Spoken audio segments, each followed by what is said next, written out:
Good morning বন্ধু। তো দেখুন আজকে আমি কি রান্না করছি। আজকে আমি নিরামিষ রান্না করব, পনির করব। তো এটার জন্য আমি 150 গ্রাম পনির নিয়েছি, আর মশলার জন্য নিয়েছি আপনার একটুখানি কাজু আর চালমগজ আর পোস্ত আর 2টো কাঁচা লঙ্কা আছে, এখানে আদা বাটা আছে, আর এখানে একটা টমেটো আছে।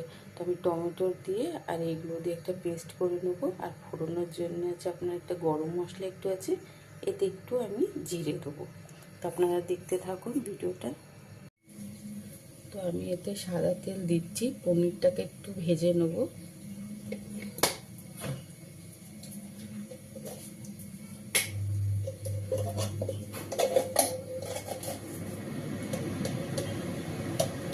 একটু নুন দিয়ে দিলাম তেলের মধ্যে, পনিরে একটু নুনটা যায়।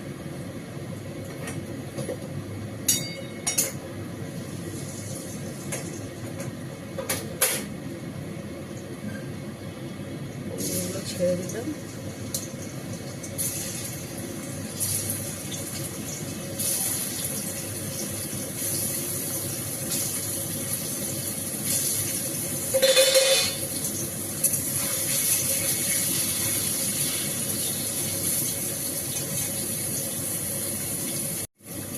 পনিরটাকে তুলে নেব, হয়ে গেছে। হালকা হালকা ভাজলাম, বেশি ভাজলে খুব শক্ত হয়ে যায় আর খেতেও ভালো লাগে না।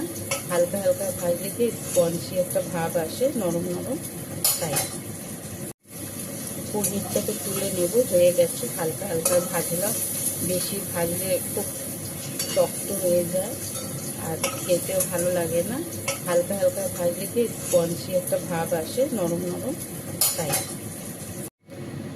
আমি একটু মাখন দিচ্ছি, আপনারা চাইলে ঘিও দিতে পারেন, তবে আমার কাছে ঘি অ্যাভেলেবেল নেই, আমি তাই একটু মাখন দিয়ে দিচ্ছি। মাখন দিতে একটু টেস্টও লাগে, যেহেতু নিরামিষ পনির হচ্ছে এইটা, তাই অল্প আমি মাখন দিয়ে দেবো। আর এই যে ফোড়নের মধ্যে আমি 2টো তেজপাতা দিয়ে দিলাম, একটুখানি গরম মশলা ছিল ওইটা দিলাম, আর একটু জিরে দিলাম। আপনারা জিরে চাইলে নাও দিতে পারেন, এমনি গরম মশলা দেবেন গোটা।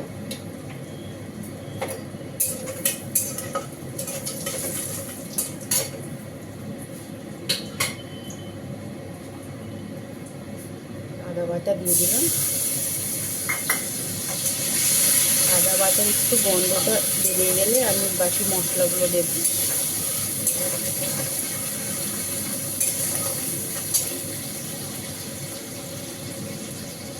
এই মশলাটা দিয়ে দিলাম, যেটা আমি পেস্ট করে রেখেছিলাম।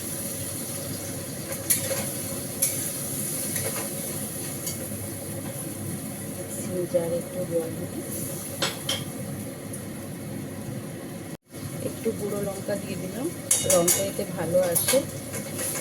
এটা কাশ্মীরি গুঁড়ো লঙ্কা আছে, রঙটা ভালো আছে, ঝাল হবে না, কারণ আমি 2টো কাঁচা লঙ্কা দিয়েছিলাম। একটু এখানে আমি গোলমরিচের গুঁড়ো দিয়ে দেবো, বেশি দেবো না, নাহলে কালো হয়ে যাবে আমার পনিরটা।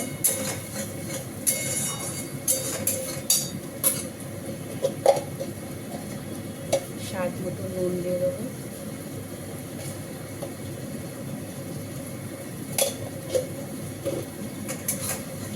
দেখুন রঙটা খুব সুন্দর এসছে। এবারে এতে আমি পনিরগুলো ছেড়ে দেবো, পনিরগুলো ছেড়ে দিলাম।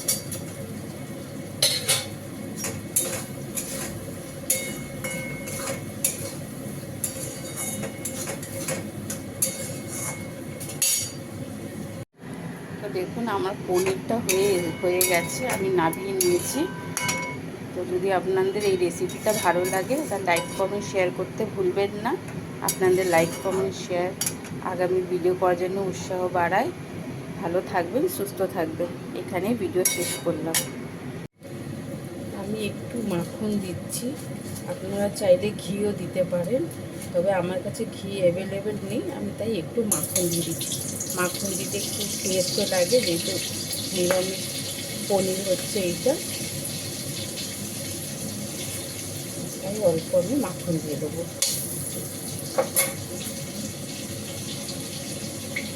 যে ফোড়নের মধ্যে আমি 2টো তেজপাতা দিয়ে দিলাম, একটুখানি গরম মশলা ছিল ওইটা দিলাম, আর একটু জিরে দিলাম। আপনারা জিরে চাইলে নাও দিতে পারেন, এমনি গরম মশলা দেবেন গোটা।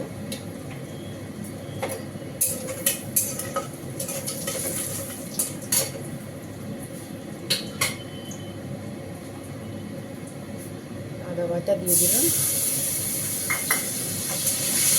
আদা বাটার একটু গন্ধটা বেরিয়ে গেলে আমি বাকি মশলাগুলো দেব।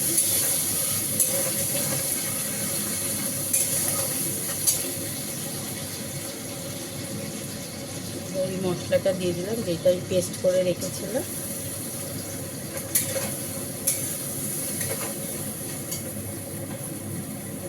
আর একটু জল দিই।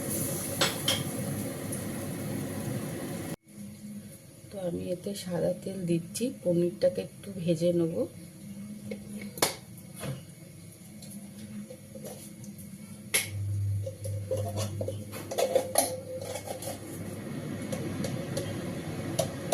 একটু নুন দিয়ে দিলাম তেলের মধ্যে, পনিরে একটু নুনটা যায়।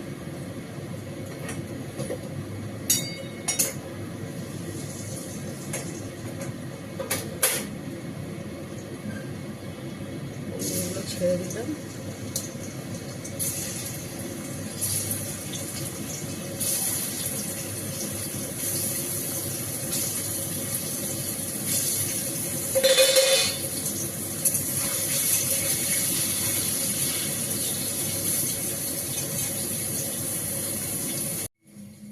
তো আমি এতে সাদা তেল দিচ্ছি, পনিরটাকে একটু ভেজে নেব।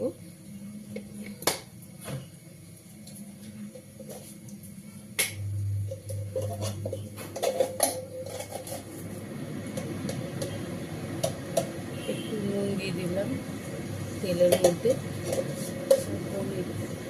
পনিরে একটু নুনটা যায়।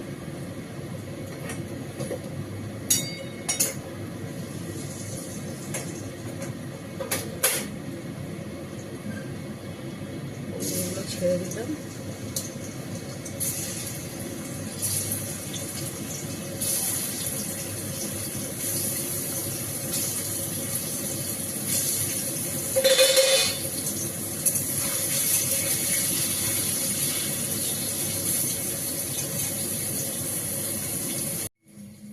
তো আমি এতে সাদা তেল দিচ্ছি, পনিরটাকে একটু ভেজে নেব।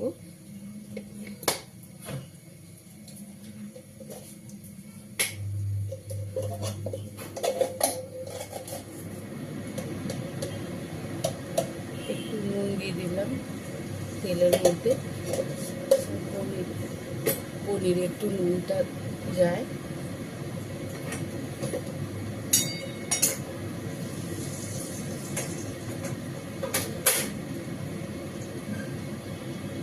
এগুলো ছেড়ে দিলাম।